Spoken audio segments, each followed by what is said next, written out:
What happened to building SY Mistress? I failed, the weather, showstoppers, the plans have changed, a lot of work done, and I won't give up.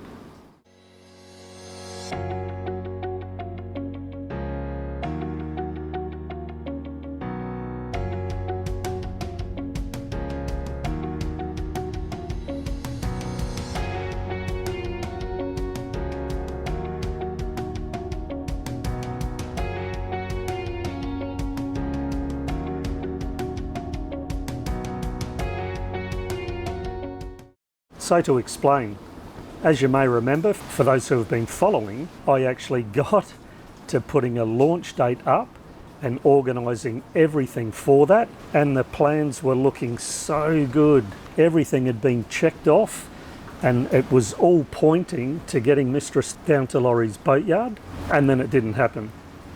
I was actually 4 days within getting there and I pulled the pin, and the reason for that were 2 showstoppers out of my hands. The first of which was the boat transport guy was bringing a boat from Melbourne to Brisbane, and there were problems with unloading that boat up here. I was in regular touch with the driver and he just could not be certain that he could actually move me on that Monday morning as scheduled. The domino effects of not being able to get the boat to Laurie's on the Monday morning meant that everything else was in jeopardy. The second thing was the insurance.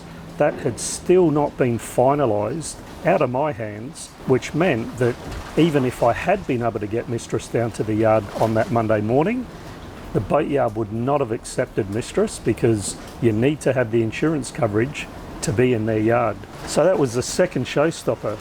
And the third thing, which kind of added to my decision to just pull the pin and not go ahead with that, was the weather. Oh man, we have had the most prolonged, sustained heat, rain and high humidity basically from the end of November until early March this year. And for anybody that has been in southeast Queensland, or a lot of other parts in Queensland for that matter, you will know what I'm talking about. This really was the most consistently high heat summer that anybody that I've spoken to, including locals, have experienced. The work that I was doing to get Mistress to Laurie's boatyard, although there's so much to do, I couldn't believe that I had upped the gears incredibly. I actually lost about 5 kilograms over about a 6 to 7 week period, going flat out. And when I pulled the pin on the move, where I was up to was, I was nearly at the stage where all of the decks of Mistress were sanded and I was ready to paint. But that weather has just absolutely foiled those plans to this moment. All the decks are sanded, paint is almost ready to go on, but I need a minimum of 3 days of good weather so that I could finish the sanding prep, and then another day to wash everything down, mask everything up, and then the third day to give everything the wax and grease clean and then get the paint on. And we just have not had a string of 2 days, never mind 3, of good weather whereby it's not raining, it's not blustery and windy, and it's not super hot. As you can see from a few of the temperatures that I recorded along the way, the decks on the boat here through most of that time were anything from 49 degrees Celsius up to 52 degrees Celsius. Absolutely insane.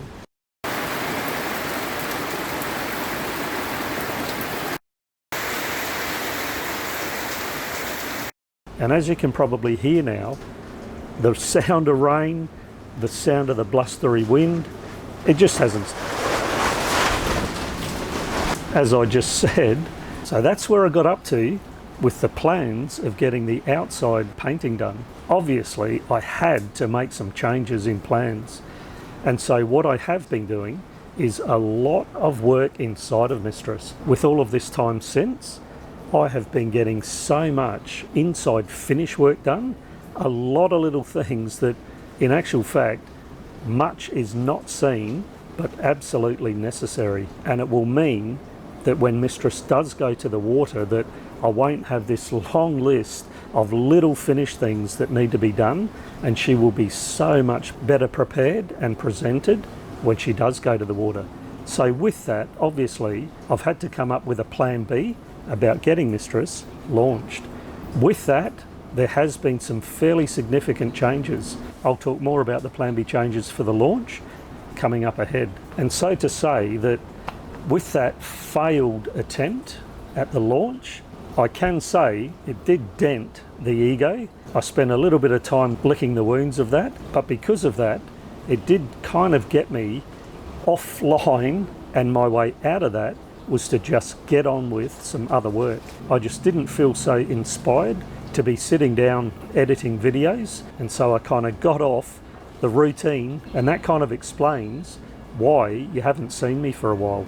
I just kind of got into another groove doing the work, and I must admit it was nice to be taking the making videos work off of my plate and just sort of center my thoughts on getting a lot of the little things finished on Mistress, getting on with the work, ticking so many things, smaller things, off of lists, which I'm really pleased about. I want to say a big thanks to those patrons who have stuck with me. This is a slow burn project, folks. If you're new here, this is one man building this small ship all on my own. Almost everything has been custom handmade by these two hands and this simple head. I hope you like what's coming up. I hope you can follow along. Please subscribe and consider supporting this channel. It ain't easy, folks. And also a thanks to those who have continued to follow Mistress's journey on YouTube. I did want to say as well though, what small and little channels like this get from YouTube is pittance. And so now what? I did have to have a bit of a think about where I was going to pick up on the video story because of the now failed launch plans. What I've come to is, I think it's probably a good start to let you know all about building this fantastic hard dodger. This is so strong. I have been so happy with how this has come out. As I say, so strong. And sitting below here, you feel really protected. But what I thought I'd do for this episode is get started on telling you the story about how I built this beautiful hard dodger for Mistress. There is much to come, but in the meantime, let's get back to the story of Mistress's journey. And case in point, this is typical March weather. So rainy, blustery. I'll show you what I mean.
As the saying goes, a few hours later.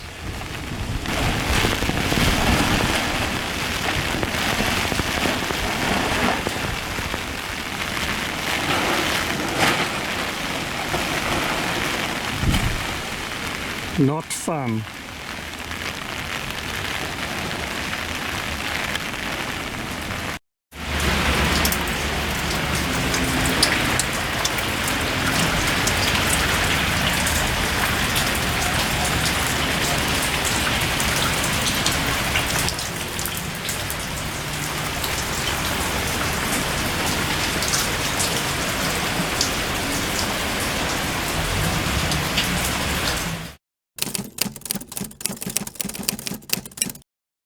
Welcome, welcome, welcome. Are we mic'd up? Yes, yes. Well, welcome to Outside Work on Mistress, everybody. So I've just been reacquainting myself with where I got up to all those years ago. And this was always going to be on standby, putting the roof on this Dodger, the hard Dodger here. And that was because I wanted this open in order to get everything, especially all the big stuff, down without having to bump into things here. And of course, all those huge bulkheads, the plywood bulkheads, would not have been able to get down had I had this roof on.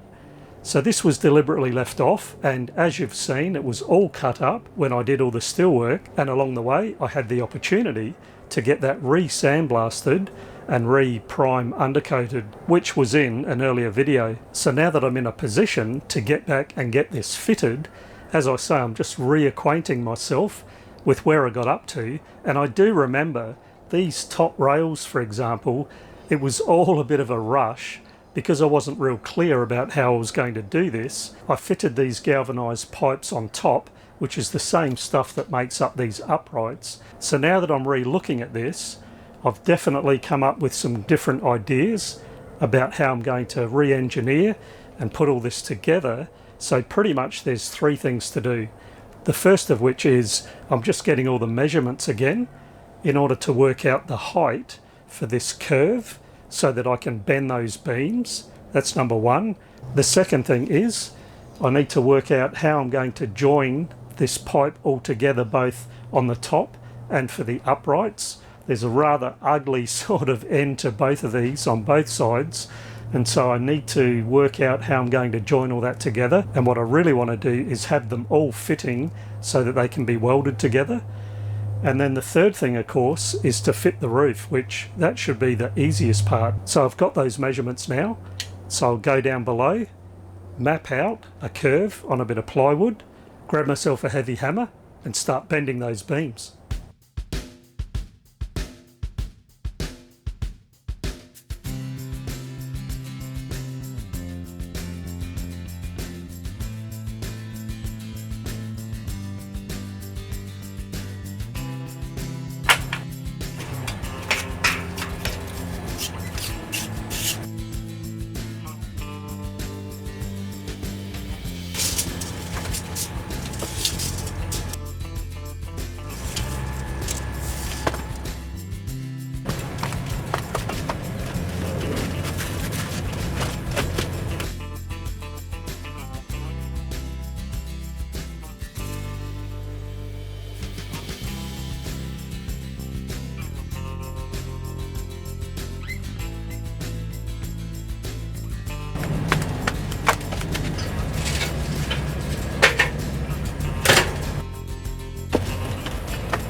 Well, it's same day, different sweaty shirt here.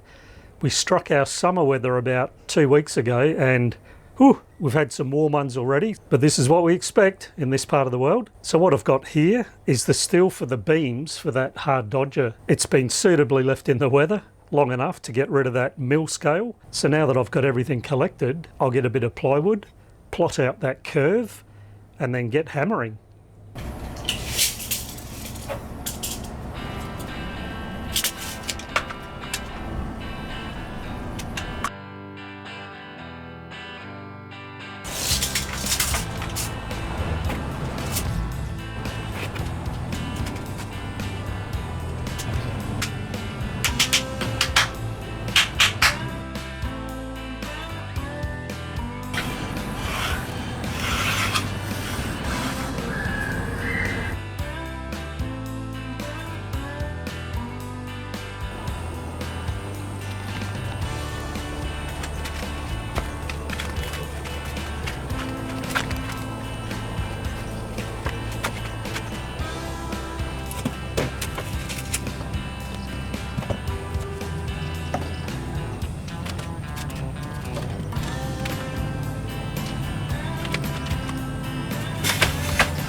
So here I am, just across from Mistress, borrowing a bit of space here from the guy whose space this is.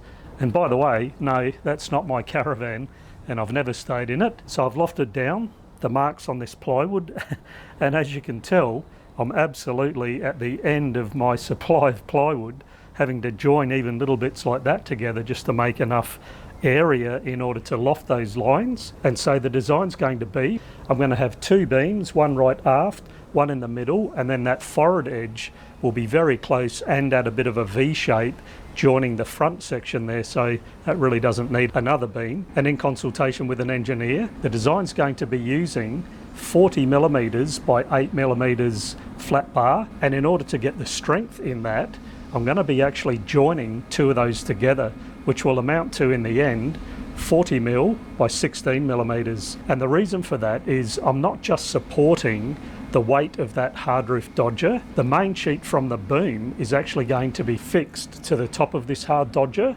and so its shock forces in extreme situations where if you have an accidental jibe, those forces can be extreme. And that's why I've beefed all of this up so that it's strong enough to be able to cope with that. So now I've got everything together here, and as you'll see shortly, this big lump of heavy steel, have no idea how much that weighs. It's got to be at least about 80 kilograms worth. I'm going to be using that as my anvil and then get to work with the hammer. And as you'll see, just some really simple tools here, and with the know-how about where to be hitting things, I'll be able to turn those long straight bars into nice curves. There'll be very small indentations left, which by the time I put that epoxy primer undercoat, which is a high build, they disappear.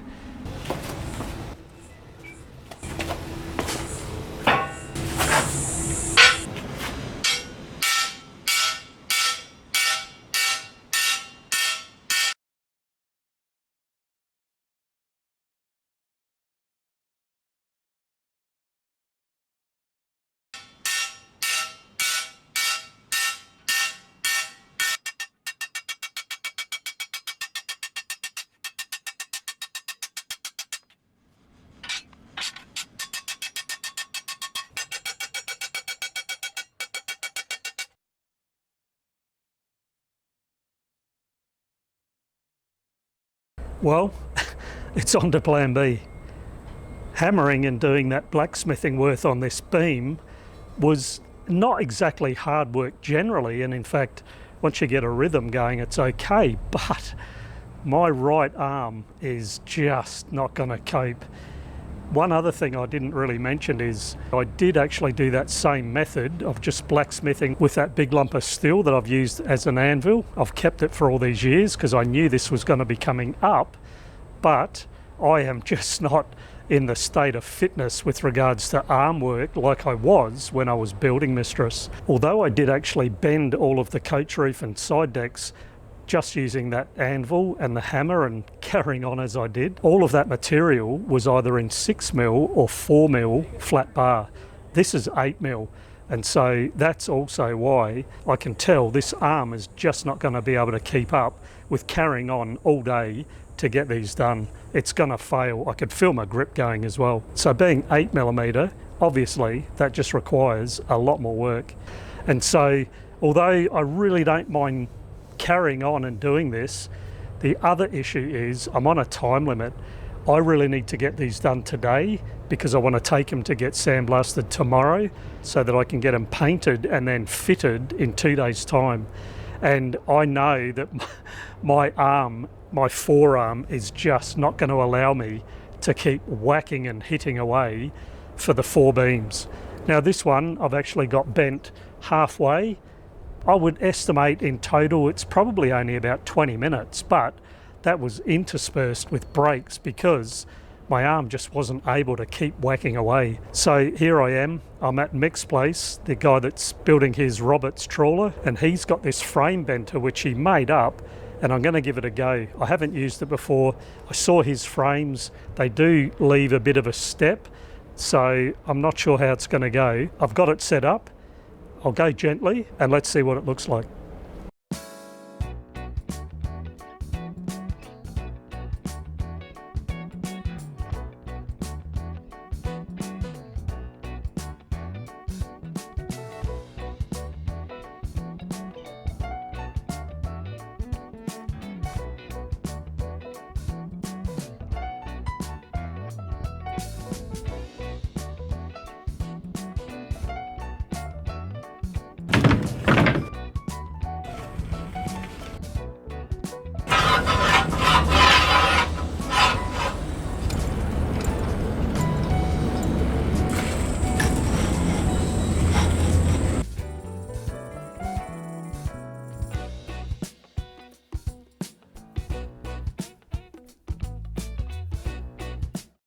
Well, here we are, beams all bent up.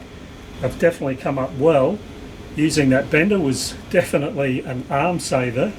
It's the following morning because I got 3 done yesterday but ran out of light, so I've done the last one this morning, and now we'll get off to the sandblaster. Hopefully he can do that today so that I can get the primer undercoat on.